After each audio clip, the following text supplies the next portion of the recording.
Hello, good evening. Hello, good evening po. Pakilakas po yung voice. Hello.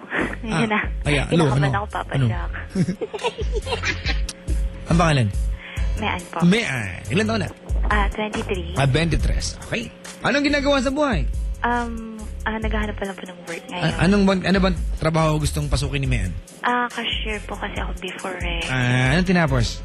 Computer science po. Computer science. Apo. Alright. Ano bang common na... May radyo bang bukas?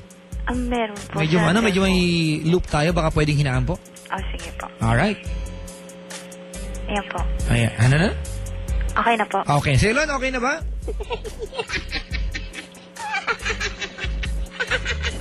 Okay na raw, sabi ni Ceylon Ching. Alright. Apo. Ano nga paglilingkod ko sa'yo? Hihingi lang po sana ako ng advice. Advice. Alright. Opo. Ngayon po kasi, magti 3 years na po kaming kasal ng asawa ko. And then, nitong last September, umuwi na po muna siya sa kanila. Kasi po, nagkaroon po kami ng misunderstanding. Ganon. Opo. Umuwi siya sa kanila kasi nagkaroon kayo ng away. Opo. Alright. Bakit kailangang umuwi sa kanila ang asawa mo kung nag-aaway lang naman kayo? Hindi ko po alam sa kanya kasi... Nag-alsabalutan siya? Opo. Alright. Ito ba yung unang pagkakataon nangyari to? Opo. Ano pinagawa niyo? Kasi... hindi ko na po kasi matagalan yung ginagawa niya. Ano ba ginagawa niya? Lagi po kasi siya, nitong mga, lagi siyang nasa bahay ng... maalis siya. After ng work niya, saan hindi nagpupunta? siya... Sabi niya, sa katrabaho niya. Okay. And then, dun sa best friend niya, Kuno. Yun ang sabi niya? Opo. Pero, yun nga, nakaka-text niya rin yun. Minsan pa nga, nagpupuyat siya nakausap yung boss niya. Babae, lalaki? Babae. Naku po. Papa Jack, may ano na siya, may asawa na siya. Yung alin? Yung babae. Alright, hindi kasi yung mag-usap kayo ng boss mo, pag business na pinag-uusapan, okay lang yun. Opo. Diba, kahit tawagan ka ng boss mo ng 3 a.m., kung halimbawang may kailangan lang sabihin, okay yun. Pero para pag telebabad kayo, yung on a personal level, iba na yun, di ba? Oo, hindi na yata tama yun. Kaya, yun nga po, Papa Jack, yun yung inaano ko sa kanya. Teka lang, ate. Opo. Linawin ko lang, when you said na nagpupuyat siya, Opo. mahabang usapan o saglit lang? Mahaba, Papa Jack. Mahaba? Opo. Minsan, abutin ng hanggang 3 a.m. Ha? Ganyan. To 4. School? Ewan ko sa kanila. Ano na pinag-usapan niya? Business. Pero, ayokong maniwala kasi kailangan niya pang lumabas kasi meron kami ditong vacant lot. Oh. Lalabas pa siya doon para doon sila mag-usap. Ganon? Oo. At ginagawa niya ito habang alam niya hindi ka komportable. Opo. Ay, pusang gala. Ha? Ganon. Tapos sinasabi niya, wag daw ako magselos. Ang kitid daw ng utak ko. Mag-best friend na daw sila. Kahit naman siguro si Lunching, kahit sino, di ba? Ikaw, halimbawa, may kausap ka na hanggang umaga. Sabi mo, hindi, dealer ko sa Tupperware yan. Magagalit kasama mo di ba? Oo naman, kasi yung mga time na nasa bahay siya, yun yung mga time na dapat ikaw ang kinakalikot niya. Diba, oras mo na yan Yun nga po. At saka may dumating din sa instances na nandito na siya sa house. Nagpaalam siya kasi aalis daw sila. Kailangan daw ng tulong.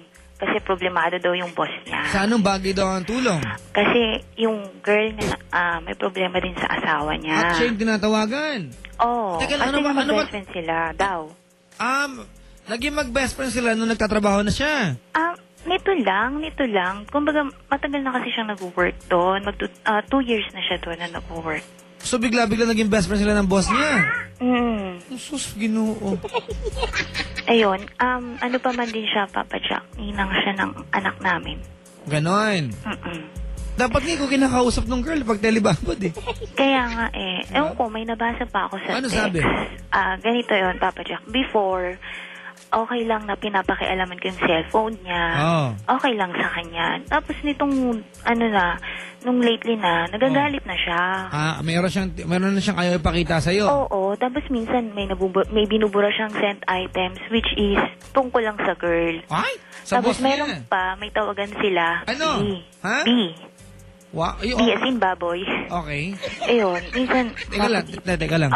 Nanunukso ka ba? Hindi po. Kung baboy ka naman.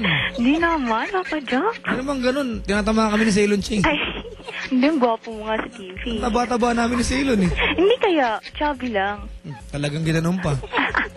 Mahiya ka naman sa akin. Sige na. Hunk.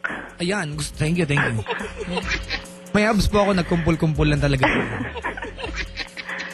Hindi, ganito ate. Apa. Bago tayo tumuloy sa kwento.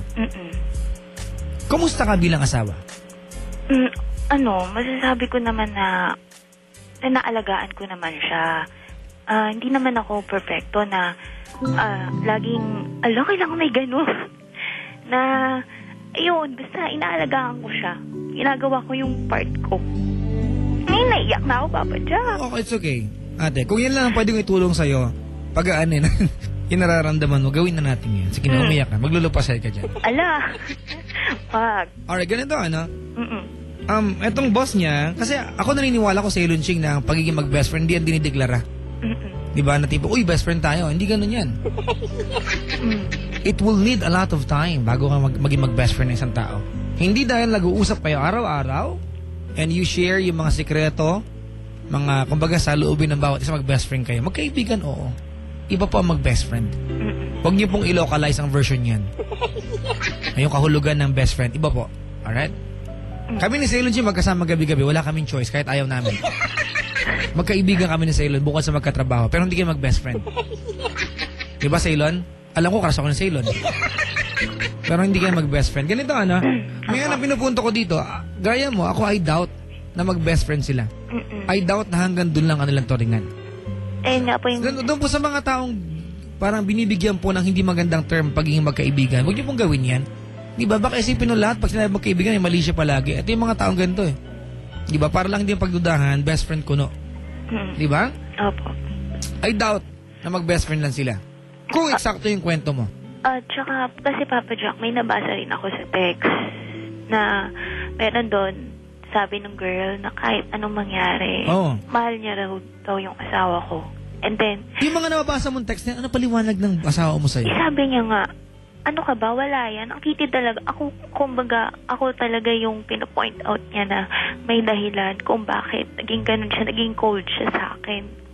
Bakit daw? Ano meron? Kasi daw, hindi ko daw siya maalagaan maayos. Sabi ko, kahit ikaw din naman, hindi mo rin naman ginagawa yung part mo. Sabi Ilan na anak niyo? Isa, 2 years old na siya. Babae. Ano bang alaga ang gusto niya na hindi mo ibigay? Ayun nga, Papa Jack. Tinatanong ko siya kung ano bang gusto niya? Araw-araw mo siya i-massage? Okay lang yun? Oo. O i-acupuncture mo siya araw-araw?